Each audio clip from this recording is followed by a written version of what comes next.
कौनैन मुख्तार खुदा तुमको बनाया, कौनैन मुख्तार खुदा तुमको बनाया, उम्मत का निगाह बन के खुदा तुमको बनाया, उम्मत का निगाह बन के खुदा तुमको बनाया। मौला मेरा आका मेरा रहमत का नबी है, मौला मेरा आका मेरा रहमत का नबी है। तजदार मदीना हमारा तुम अरबी है, तजदार मदीना हमारा तुम अरबी है। अशजार में राते हैं नबूवत की शहादत, तशकीक कमर में तू है अंगुल की इशारात, तशकीक कमर में तू है अंगुल की इशारात। बेलाल हबशी রাদিয়াল্লাহু তাআলা আনহু বংশের দিক দিয়ে উচ্চ বংশের কোন মানুষ না, দেখতেও তেমন কোন সুন্দর না, কিন্তু বেলাল হাবশী আল্লাহর কাছে এত দাম, আল্লাহর কাছে এত মূল্য কেন হলো? বেলাল হাবশী ছিলেন উমাইয়ার একজন গোলাম, উমাইয়ার খলিফাতে একজন গোলাম ছিলেন বকরি রাখাল। ওই বেলাল নবীজির হাত ধইরা মুসলমান হয়ে গেলেন। সংক্ষেপে বলি, নবীজির হাত ধইরা মুসলমান হওয়ার পর যখন বেলাল এক আল্লাহর পরিচয় পায়, এক আল্লাহকে চিনতে পায়, এক আল্লাহর পরিচয় তার মনের মধ্যে চলে আসে, তখন বেলাল হাবশীর জীবন নূরে নূরান্বিত হয়ে যায়। পাহাড়ের চাইতে মজবুত ঈমান হয়ে যায়, পাথরের চাইতে মজবুত ঈমান হয়ে যায়। বেলালের ঈমানের পাওয়ার সমস্ত মক্কার কাফেররাও শেষ করতে পারে না। বেলাল হাবশী যখন মুসলমান হয়ে গেলেন, উমাইয়া যখন জানতে পারলো বেলাল হাবশী মুসলমান ধর্ম গ্রহণ করেছেন, নবীজির উপর ঈমান আনছেন, উমাইয়া বলে, বেলাল রে, তোকে আমি খরিদ করলাম, তুই বুঝি অন্য ধর্মের মধ্যে চলে গেলে, তুই আমার ধর্ম চাইরা, আমার বাপ দাদার ধর্ম চাইরা ওই মুহাম্মাদের ধর্ম তুই গ্রহণ করলি। ওই বেলাল, তুই যদি ওই মুহাম্মাদের ধর্ম না ছাড়ো, আমি উমাইয়া তোমাকে ছাড়ব না, তুমি না ছাড়লো আমি তোমাকে ছাড়ব না। তোমার উপর নির্যাতন স্টিমরোলার আমি চালাবো, তোমার উপর আমি অত্যাচার করব। ও বেলাল, আমি অত্যাচার করতে চাই না, ভালোই ভালোই তুমি ইসলাম ধর্ম ছেড়ে দাও। নাউজুবিল্লাহ। আপনারা কি বলেন? বেলাল কি সেই মানুষ যে অত্যাচারের ভয়ে, নির্যাতনের ভয়ে ইসলাম ধর্ম ছেড়ে দিবেন? কখনো না। উমাইয়া তার সঙ্গু পঙ্গুদেরকে হুকুম দিল, যখন কাজ হইল না, বেলাল ধর্ম ছাড়ে না, বেলাল এক আল্লাহ বলা ছাড়ে না, বেলাল এক আল্লাহর পরিচয় বলে না, তখন উমাইয়া তার সৈন্যের হাত দিয়া তাকে অত্যাচার করানো শুরু করলো। উমাইয়ার সৈন্যরা বেলাল হাবশীর গলায় রশি বাঁধে, পায়ের মধ্যে রশি বাঁধে, মক্কার অলি গলি ঘুরাইতেছে, টানা চেষ্টা করতেছে, আর ডাক দিয়ে বলে, বেলাল, তুমি যদি কালিমা চাইরা দাও, এক আল্লাহ চাইরা দাও, মুহাম্মদ নবীর ধর্ম চাইরা দাও, তাহলে তোমার উপর কোনো অত্যাচার করা হবে না, তাহলে তোমার উপর কোনো নির্যাতন করা হবে না, তোমাকে সুন্দরভাবে তোমার জীবন পরিচালনা করতে পারবা, নতুবা এই মক্কার অলিগুলি তোমাকে এরকম টানা চেষ্টা করা হবে, তোমার উপর নির্যাতন স্টিমরোলার চালানো হবে। বেলাল বলে, ও আমার মালিক, ও উমাইয়া, যে আল্লাহর পরিচয় আমি পাইছি, যে আল্লাহর পরিচয় আমার ভিতরে ঢুকেছে, আমি বেলালের জীবন যদি চলে যায়, এরপরও সেই আল্লাহকে ছাড়তে পারবো না।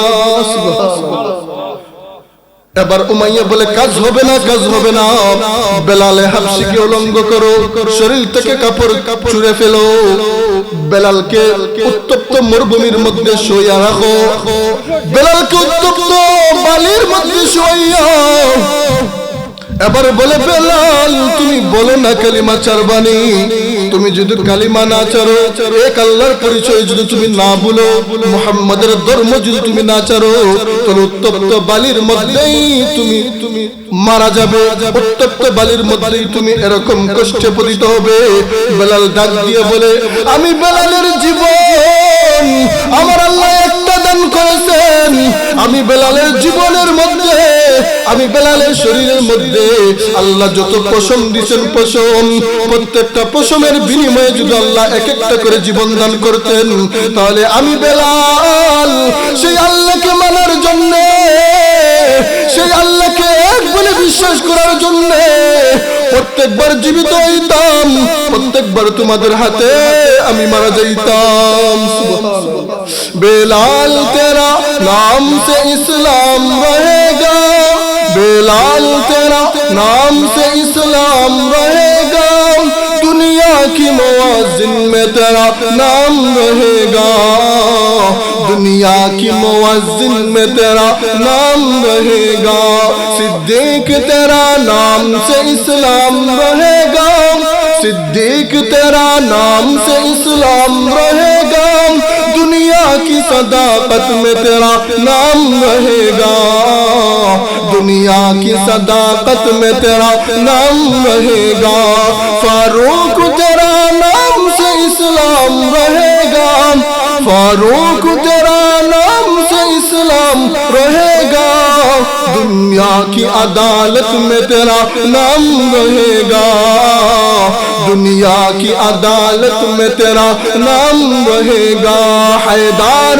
तेरा नाम से इस्लाम रहेगा, हैदार तेरा नाम से इस्लाम रहेगा, दुनिया की शजाअत में तेरा नाम रहेगा, दुनिया की शजाअत में तेरा नाम रहेगा।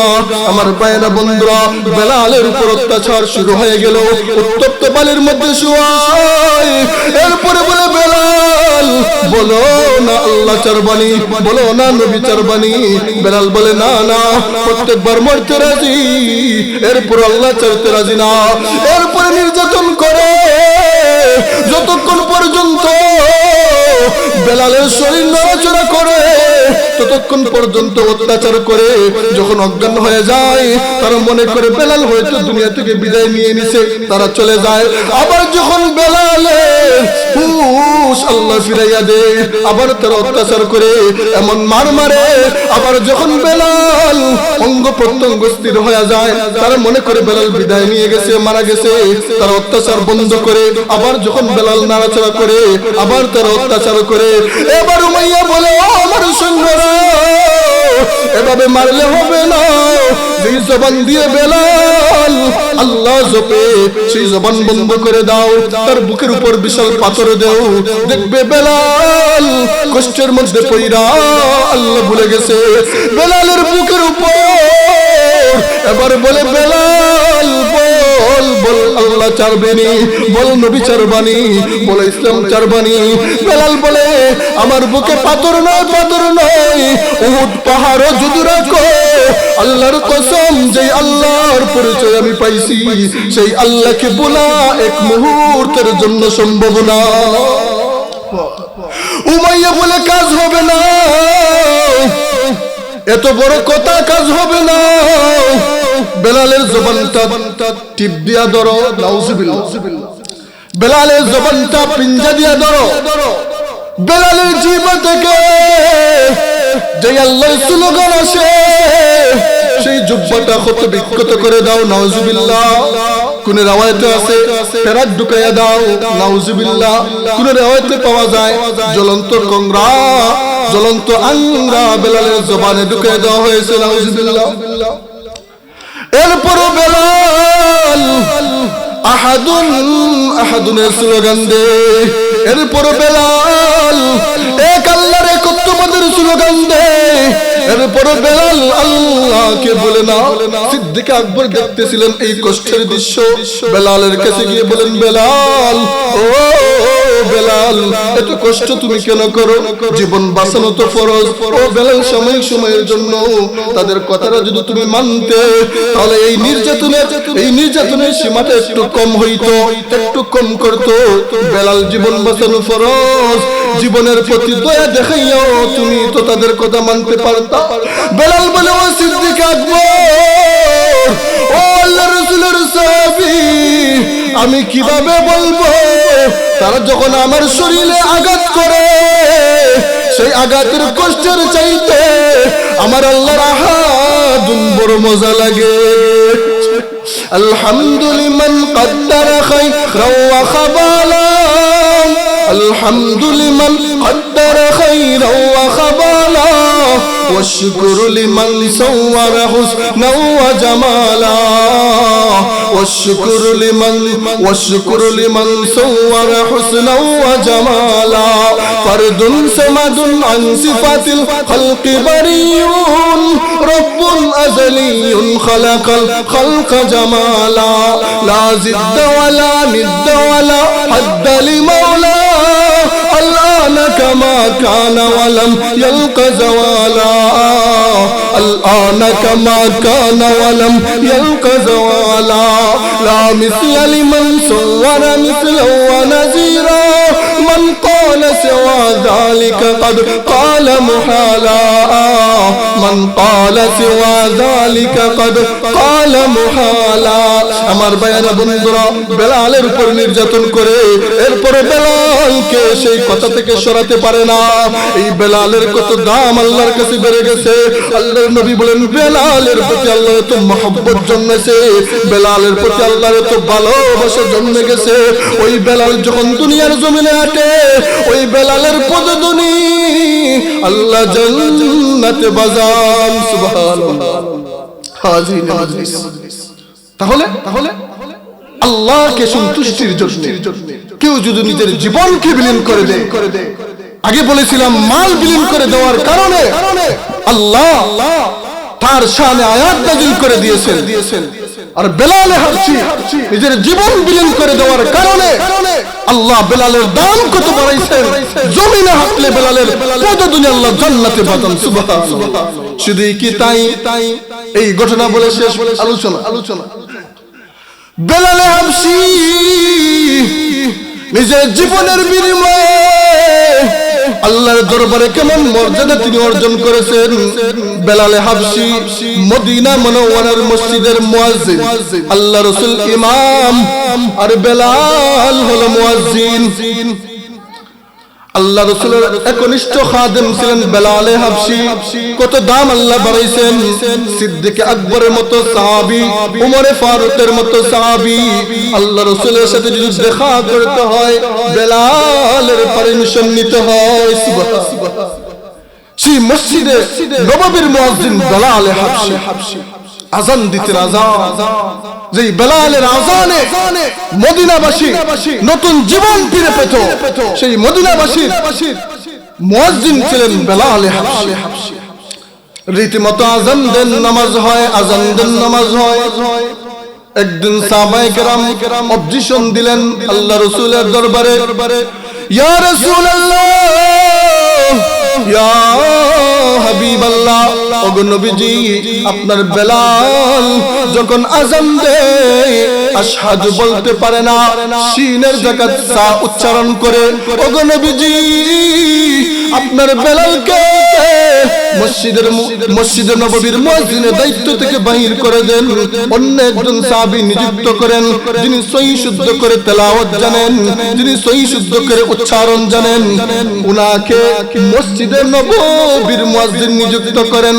আল্লাহর নবী সরল মনে সেই প্রস্তাব কবুল করে নিলেন। আল্লাহ রাসূল বেলালকে বলেন, বেলাল, কাল থেকে তুমি ফজরের আযান দিবা না। তোমার আযানের মধ্যে সমস্যা, তুমি আশহাদু বলতে পারো না, শিনের জায়গায় সা উচ্চারণ করো, তুমি আর আযান দিবা না, অন্য সাহাবী আযান দিবে। এই কথা যখন শুনলেন দিলেন বেলাল হাবশির মাথায় যেন আসমান ভেঙে পড়লো। সবাই এশার নামাজ পড়া যার যার ঘরে চলে যায়, কিন্তু বেলাল হাবশি বাড়ি যাও না, বাড়ি যাও না। আল্লাহর কুদরতি পায়ে সিজদা দিয়া আরশের দিকে হাত দুইটা তুলিয়া আল্লাহর কাছে আরজ করে, আসমানের মালিক ও জমিনের মালিক, জবান দিছো তুমি আল্লাহ, সেই জবানের মধ্যে সমস্যা থাকার কারণে আমার মুয়াজ্জিনের দায়িত্ব বরখাস্ত হয়ে গেছে। ওগো আল্লাহ, হয়তো আমার জবান তুমি ভালো করে দাও, নতুবা তুমি আজান পরিবর্তন করে দাও। সুবহানাল্লাহ। হয়তো আমি বেলালে জবান ভালো করে দাও, অথবা কি করো, আজান পরিবর্তন করে দাও। সেই জবানের মধ্যে কিতাবের মধ্যে লেখেন তিনি যে শিন উচ্চারণ করতে পারেন না, এর কারণ হলো সেই উমাইয়া যখন অত্যাচার করেছিল জবানের মধ্যে জ্বলন্ত আংরা ঢুকিয়েছিল, এই কারণে জিহ্বার মধ্যে ক্ষত থাকার কারণে শিন উচ্চারণ করতে পারেন না। বেলাল হাবশি দোয়া কইরা বাড়িতে চলে গেছে। ফজরের বেলায় অন্য একজন সাহাবী আযান দেয়, আল্লাহ রাসূল রীতিমতো মসজিদে নববীতে উপস্থিত নামাজ পড়বেন, কিন্তু দেখা যায় না সুন্নাত পড়া শেষ, এরপর আকাশ পরিষ্কার হয় না, আকাশ অন্ধকার রয়ে গেছে। নবীজি চিন্তার মধ্যে পড়ে গেলেন। নবীজি আল্লাহকে বলেন, ও আসমানের মালিক, কিয়ামত কি সংগঠিত করে দিবেন, আর কি রাত্র পোয়াবে না? আল্লাহ, দিনের কেন আগমন ঘটে না, সুবহে সাদিকের আলো কেন দেখা যায় না? ওগো আসমানের মালিক, অন্যদিন তো এই টাইমে আমরা ফজরের নামাজ শেষ করে দেই, আজকে কেন অন্ধকার দূর হয় না, আজকে কেন আলো আসে না? তখন আল্লাহ জিব্রাইল পাঠাইয়া জানাইয়া দিলেন। জিব্রাইল এসে বলে, ইয়া রাসূলুল্লাহ, ইয়া হাবিবাল্লাহ, ওগো নবীজি, আমার আল্লাহ আপনার উপর নারাজ না, আমার আল্লাহ কিয়ামত সংঘটিত করবে না। ওগো নবীজি, অন্যদিন বেলাল ফজরের আযান দেয়, বেলালের আযান আল্লাহর আরশে পৌঁছে যায়। আজকে অন্য এক সাহাবী আযান দিছে, তার আযান আল্লাহর আরশে পৌঁছায় না। সুবহানাল্লাহ। এই জন্য রাত্র পোহায় না। ওগো নবীজি, আমার আল্লাহ পরিষ্কার জানাইয়া দিছেন, যদি বেলাল আযান না দেয় আল্লাহ কিয়ামত পর্যন্ত দিনের আলো দেখাবে না। সুবহানাল্লাহ। ইশকে আউয়াল দর দিলে মাশূকে পয়দা মিশওয়াদ, ইশকে আউয়াল দর দিলে মাশূকে পয়দা মিশওয়াদ, তানসু জদ শাম কে পরওয়ানা শৈদা মিশওয়াদ, তানসু জদ শাম কে পরওয়ানা শৈদা মিশওয়াদ। রমজে ইশকি সে কেরামান, রমজে ইশকি সে কেরামান, कातिबू से क्या सुझे, जब रफाकत के लिए जिब्रिल भी काबिल है नहीं। दे मुझे इश्क़ मोहम्मद, दे मुझे इश्क़ मोहम्मद, और मोहम्मद यौमगीन, ओ मोहम्मद ही मोहम्मद उर्द मेरा रात दिन, ओ मोहम्मद ही मोहम्मद उर्द मेरा रात दिन। इश्क बाजी बुत परस्ती तूने मुझको दे दिया, इश्क बाजी बुत परस्ती तूने मुझको दे दिया, ले गया दिल बाकरारी बेकरारी दे दिया, ले गया दिल बाकरारी बेकरारी दे दिया। চিৎকার দিয়ে বলেন আল্লাহু আকবার। কিন্তু ফেরাউনের জীবদ্দশায় কোনো নেক কাজ নাই। তাহলে বোঝা গেল জ্ঞানের গভীরতায়ও নেক কাজ করা যায় না, ক্ষমতার বলেও নেক কাজ করা যায় না। হ্যাঁ, একমাত্র কেবলমাত্র শুধুমাত্র আল্লাহ যাদেরকে তার রহমতের ফুলে তুলে নেন, তাদের দ্বারাই আল্লাহ তার ইবাদত বন্দেগী করান, তাদেরকে আল্লাহ এরকম জান্নাতি পরিবেশে বসার তৌফিক দান করেন। হাজিরিনে মজলিস, আমি ভূমিকা লম্বা না করে আমি আলোচনায় চলে যেতে চাই। আমি আপনাদের সামনে যে আয়াতখানা তেলাওয়াত করেছি, উক্ত আয়াত পবিত্র কালামুল্লাহ শরীফের মধ্যে সবচেয়ে বড় সূরা সূরা বাকারার 207 নম্বর আয়াত। এই পৃথিবীর বুকে যত মানুষ আছে সব মানুষ দুই ভাবে বিভক্ত। এক গুরু মানুষ আছে যারা যাদের জীবনকে বিলীন করে, জীবনকে উৎসর্গ করে, নিজের জান মালকে বিলিয়ে দিয়ে আল্লাহকে পেতে চায়। আরেক গুরু মানুষ আছে যারা আল্লাহকে ভুলে গিয়ে নিজের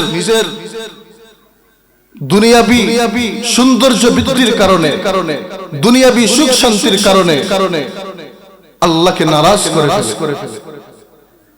তাহলে আজকের আয়াত ওই সমস্ত মানুষের বেলায় যারা নিজেদের জান মাল নিজের সময় সবকিছু ব্যয় করে আল্লাহর জন্য, আল্লাহর সন্তুষ্টির জন্য। এই মাহফিলের আয়োজন অথবা এই মাহফিলে যারা আসছে প্রত্যেকের এই উদ্দেশ্য এটাই যে আল্লাহকে রাজি খুশি করা, নাকি এখানে আসলে কোনো টাকা প্রদান করা হবে, এগুলো কোনো কিছু আছে নাই। একমাত্র উদ্দেশ্য আল্লাহকে পাওয়া, আল্লাহকে খুশি করা, আল্লাহকে সন্তুষ্ট করা। অতএব সেই মর্মেই আমি একটি আয়াত তেলাওয়াত করেছি। সেই আয়াতের মধ্যে আল্লাহ কি বোঝাতে চান, কি বলেছেন, সেই আয়াত থেকে আমাদের শিক্ষা কি, সেই আয়াতের মধ্যে আল্লাহ কি বলেছেন সেটা আগে আমরা বুঝি। আয়াতের মধ্যে আল্লাহ বলেন, وَمِنَ النَّاسِ مَن يَشْرِي نَفْسَهُ ابْتِغَاءَ مَرْضَاتِ اللَّهِ وَاللَّهُ رَءُوفٌ بِالْعِبَادِ। দুনিয়ার মধ্যে লক্ষ কোটি মানুষ, দুনিয়ার মধ্যে হাজার হাজার মানুষ আছে, দুনিয়ার মধ্যে লাখ লক্ষাধিক মানুষ আছে। সমস্ত মানুষের মধ্যে এমন কিছু মানুষ আছে, এমন কিছু আল্লাহর বান্দা এবং আল্লাহর বান্দি আছে যারা আল্লাহকে পাওয়ার জন্য, যারা আল্লাহর সন্তুষ্টির জন্য নিজের জান মালকে বিক্রি করে দেয়। আল্লাহ বলেন, আল্লাহু রাউফুম বিল ইবাদ। আমি আল্লাহ তাআলা ওই সমস্ত বান্দা বান্দির প্রতি বড় কোমল দয়াবান। অর্থাৎ পৃথিবীর বুকে যত মানুষ আছে সেই মানুষদের মধ্য থেকে কতক মানুষ এমনও আছে যারা আল্লাহকে পাওয়ার জন্য, আল্লাহর সন্তুষ্টির জন্য নিজের জান মালকে বিক্রি করে দেয়। হ্যাঁ, আল্লাহ বলেন ওই সমস্ত মানুষের বেলায় আমি আল্লাহ বড় রউফ, বড় নরম, বড় কোমল, বড় দয়াবান বলি। সুবহানাল্লাহ। এই হলো স্বাভাবিক তরজমা। পবিত্র কালামুল্লাহ শরীফের মধ্যে যত সূরা আছে, যত আয়াত আছে, কোনো না কোনো কারণে নাজিল হয়ে থাকে। প্রত্যেক সূরার পিছনে এক একটা শানে নুজুল থাকে। কোন সময় দেখা যায় প্রত্যেকটা সূরার এক একটা সূরার একটা শানে নুজুল, আবার দেখা যায় এক একটা সূরার একাধিক শানে নুজুল থাকে। এমনও থাকে এক একটা আয়াতের এক একটা শানে নুজুল।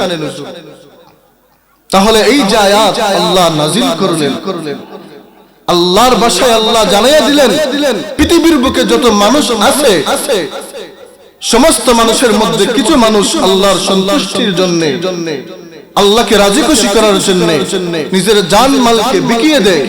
আল্লাহ তাদের প্রতি বড় কোমল, বড় দয়াবান। আল্লাহ এটা কেন নাজিল করলেন, কোন প্রেক্ষিতে নাজিল করলেন, কোন কারণে নাজিল করলেন, জানার ইচ্ছা আছে না নাই? হাজির মজলিস, মুফাসসিরিনে কেরাম এর তিনটি শানে নুজুল বর্ণনা করেছেন। আমি তার মধ্য থেকে ছোট্ট একটা শানে নুজুল আপনাদের সামনে তুলে ধরতে চাই। তাহলে বুঝতে পারবেন এই আয়াতের মধ্যে যে আল্লাহ বলছেন দুনিয়ার মধ্যে সব মানুষের কথা আল্লাহ বলেন নাই, সব মানুষ থেকে কতক মানুষ আল্লাহকে পাওয়ার জন্য, আল্লাহর জন্য নিজের জান মালকে বিকিয়ে দেয়। এই কথা এবং শানে নুজুলের মধ্যে সমঝোতা কতটুকু বুঝতে পারবেন? মুফাসসিরিনে কেরাম বলেন আল্লাহ রাসূলের সাহাবী যত সব সাহাবী আছেন প্রত্যেক সাহাবী এই আয়াতের মধ্যে শামিল। অর্থাৎ এই আয়াতের মিসদাক প্রত্যেক সাহাবী। অর্থাৎ এমন কোন সাহাবীর জীবনে আপনি পাইবেন না যারা আল্লাহকে রাজি করার জন্য কোনো কিছু করেন নাই, বরং হাজারো ঘটনা, হাজারো ইতিহাস প্রমাণ করে প্রত্যেকজন সাহাবী আল্লাহকে পাওয়ার জন্য, আল্লাহ রাসূলকে পাওয়ার জন্য নিজের সর্বস্ব ত্যাগ করেছেন, নিজের জীবন বিলিয়ে দিয়েছেন, হ্যাঁ নিজের কল্যাণ দিয়েছেন। এরপরেও কি করেন নাই? পিছপা হন নাই, কাফেরদের বিরুদ্ধে লড়াই করেছেন, সংগ্রাম করেছেন, নিজে শহীদ হয়েছেন, পরিবার হারা হয়েছেন। এরপরেও আল্লাহকে খুশি করতেই হবে, আল্লাহকে রাজি করতেই হবে। এতে যদি জীবন চলে যায়, সাহাবায়ে কেরাম জীবন বিলিয়ে দিয়েছেন। এতে যদি সম্পদ বিলীন করে দিতে হয়, সাহাবায়ে কেরাম সম্পদ বিলীন করে দিয়েছেন। হাজারো নজির, হাজারো ঘটনা হাদিসের মধ্যে আমরা পাই। তাহলে এই আয়াতের মিসদাক সমস্ত সাহাবায়ে কেরাম তন্মধ্য থেকে বিশেষভাবে একজন সাহাবীর কথা উল্লেখ করে আলোচনা করেছেন যে এই সাহাবীকে কেন্দ্র করে এই আয়াত নাযিল হয়েছে। সেই সাহাবীর নাম হলো হযরত সুহাইব ইবনে সিনান আর-রুমি রাদিয়াল্লাহু তাআলা আনহু। হযরত সুহাইব ইবনে সিনান আর-রুমি এই কারণে বলা হয়, রোম দেশে ওনার বাড়ি, এইজন্য আর-রুমি বলা হয়। আল্লাহ রাসূল সাল্লাল্লাহু আলাইহি সাল্লাম যখন মক্কা নগরী থেকে হিজরত করে মদিনায় চলে গেলেন, তখন আল্লাহ রাসূলের আগেও কিছু সাহাবায়ে কেরাম হিজরত করেছিলেন। আল্লাহ রাসূলের সাথেও হিজরত করেছিলেন সিদ্দিক আকবর, এবং আল্লাহ রাসূল হিজরত করার পরেও ধীরে ধীরে হিজরতের ধারা চলতেছিল। তন্মধ্যে ছিলেন হযরত সুহাইব রুমি, যিনি মক্কায় থেকেছিলেন। আল্লাহ রাসূল মক্কা থেকে চলে গেছেন, কিন্তু আল্লাহ রাসূলের সাহাবী হযরত সুহাইব ইবনে সিনান আর-রুমি রাদিয়াল্লাহু তাআলা আনহু এখনো মক্কায় রয়ে গেছেন। আল্লাহ রাসূলের সাহাবী মক্কার মধ্যে অবস্থান করতেছেন। মনের মধ্যে বড় কষ্ট, মনের মধ্যে বড় ব্যথা। যেই নবী মক্কায় নাই, সেই মক্কায় আমি সাহিব থাকতে পারবো না। যেই মক্কায় আল্লাহর রাসূল নাই, যেই মক্কায় দ্বীনের নবী নাই, সেই মক্কায় আমার থাকা সম্ভব না। আমি মদিনায় হিজরত করতে চাই, কিন্তু সাহিব রুমি মক্কায় একজন প্রতিষ্ঠিত ব্যবসায়ী ছিলেন, ধনাঢ্য ব্যক্তি ছিলেন। মক্কার জমিনে ওনার সম্পদের পাহাড় ছিল। মক্কার কাফেররা বলল, ও সাহিব রুমি, তুমি মদিনায় যাইতে পারবে না। মক্কার জমি তাইকা সম্পদের পাহাড় বানাইছো তুমি, এই সম্পদের মালিক হলো মক্কার মানুষ। তুমি সম্পদ লইয়া মদিনায় যাইবা, আমরা মক্কার মানুষ জীবনেও মানব না, তোমাকে মদিনায় যাইতে দিব না। তোমাকে যেটাই পাইব সেটাই আমরা হত্যা করব। কিন্তু সুহাইব রুমি আল্লাহ রাসূলের ভালোবাসা তো বেশি। মক্কা থেকে আল্লাহ রাসূলের সাহাবী নবীজির উদ্দেশ্যে রওনা দিয়ে দিয়েছেন। অপরদিকে কাফেররা জানতে পারলো হযরত সুহাইব ইবনে সিনান আর মক্কায় নাই। কাফেররা পিছু হাঁটা শুরু করলো। ওই মরুভূমির মধ্যে সুহাইব রুমিকে ঘেরাও করে ফেললো। কাফেরের দলেরা বলে, ও সুহাইব ইবনে সিনান, তোমাকে মদিনায় যাইতে দিব না। এই মরুভূমির মধ্যে তোমাকে আমরা শহীদ করে দেব। সুহাইব রুমি রাদিয়াল্লাহু তাআলা ডাক দিয়ে বলেন, ও মক্কার কাফেররা, ও মক্কার অমুক তমুকরা, তোমরা ভালো করে জানো আমি কত তীরন্দাজ। আমার তীর কখনো লক্ষ্যভ্রষ্ট হয় না, আমার তীর কখনো বাদ যায় না। আমি যাকে টার্গেট করি সেই আমার তীরের শিকার হয়ে যায়। আমার ধনুকের মধ্যে যতটা তীর রয়েছে, তীর যতক্ষণ শেষ না হবে আমি তোমাদের দিকেই তীর নিক্ষেপ করতে থাকবো, তোমরা আমার কাছে আসতে পারবা না। ও মক্কার মানুষরা, আমি মক্কায় বড় হয়েছি, ভালো করে তোমরা জানো আমি কতটা তলোয়ার চালাইতে পারদর্শী, তোমরা খুব ভালো করে জানা আছে। আমার তলোয়ার যতক্ষণ দুই খণ্ডিত না হবে, আমার তলোয়ার যখন চূর্ণ বিচূর্ণ না হবে, ততক্ষণ পর্যন্ত তোমরা আমার কাছে আসতে পারবা না, আমার কিছুই করতে পারবা না। বরং যুদ্ধ বিদ্রোহ না করে আমি তোমাদেরকে উত্তম একটা প্রস্তাব দেই। কাফেররা বলে, কি প্রস্তাব? হযরত সুহাইব রুমি ডাক দিয়ে বলে, মক্কার জমিনে আমার বহুত সম্পদ রয়েছে, মক্কার জমিনে আমার অটল জনবান্দার রয়েছে, অমুকের কাছে আমি অত দিরহাম পাই, অমুকের কাছে আমার এতটা মেষপাল আছে, অমুকের কাছে এতটা উট আছে, অমুক জায়গায় অত বিঘা জমি আছে, সমস্ত সম্পদ তোমরা লইয়া যাও, বিনিময়ে আমাকে আমার নবীর কাছে যাইতে দাও। সুবহানাল্লাহ। আহাদুন লাইসা কামিসলি সামাদুন লাইসা কাফাজলি লিমানিল মুলকু তুগোই তো সাজাওয়ার খুদাই তো খুদাওয়ান্দ ইয়ামিনি তো খুদাওয়ান্দ শিমালি তো খুদাওয়ান্দ সামাই তো খুদাওয়ান্দ জমিনি তো করিমি তো রহিমি তো সামিই তো বসিরি তো মুইজ্জি তো মুযিল্লি তো মালিকুল আরশ ফজাই। আমার ভাইয়েরা বন্ধুরা, হযরত সুহাইব রুমি রাদিয়াল্লাহু তাআলা আনহু যখন এই প্রস্তাব দিলেন, ওই সম্পদলোভী মক্কার হায়নার দল, সম্পদ পিপাসার্থ ওই হায়নার দল তখন সম্পদ পায়া তার প্রস্তাবে রাজি হয়ে গেল। তারা বলল, সমস্যা নাই, সম্পদ যদি আমাদেরকে দিয়ে দাও, তোমার রাস্তা আমরা ক্লিয়ার করে দিলাম, নিরাপদে মদিনায় যাও, তোমাকে কেউ বাধা দিবে না। সুহাইব রুমি সমস্ত সম্পদ তাদেরকে দিয়া আল্লাহ রাসূলের দিকে রওনা, আল্লাহ রাসূলের দিকে রওনা। যখন মক্কায় প্রবেশ করলেন, আল্লাহর রাসূল যখন সুহাইব ইবনে সিনানের চেহারা দেখলেন, আল্লাহর নবী মুস্কি আসতেছেন আর ডাক দিয়ে বলেন, সুহাইব ইবনে সিনান, ও সুহাইব ইবনে সিনান, আয় আমার বুকে আয় রে। ও সুহাইব ইবনে সিনান, তুমি যে রাস্তার মধ্যে ওই প্রতিমধ্যে যে ব্যবসা করেছো, সেই ব্যবসাটা বড় লাভজনক হয়েছে, সেই ব্যবসাটা বড় লাভজনক হয়েছে। ও সুহাইব রুমি, ওই প্রতিমধ্যে যে কাফেরদের সাথে তুমি লেনদেন করেছো, সেই লেনদেন বড় লাভজনক। আল্লাহ রাসূল খুশিতে তিনবার করে বলতেছেন, ও সুহাইব ইবনে সিনান, প্রতিমধ্যের ব্যবসাটা বড় লাভজনক। সুবহানাল্লাহ।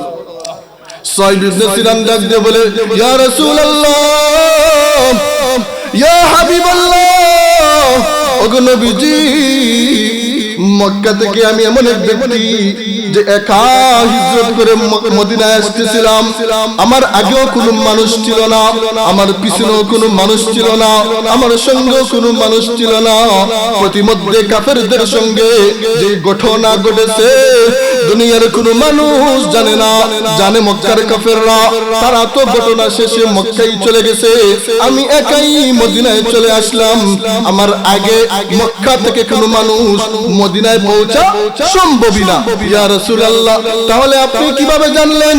ইয়া রাসূলুল্লাহ, ওগো দ্বীনের নবী, বলেন না গো নবী, বলেন না, আপনি এই কথাটা কেমন করে জানলেন?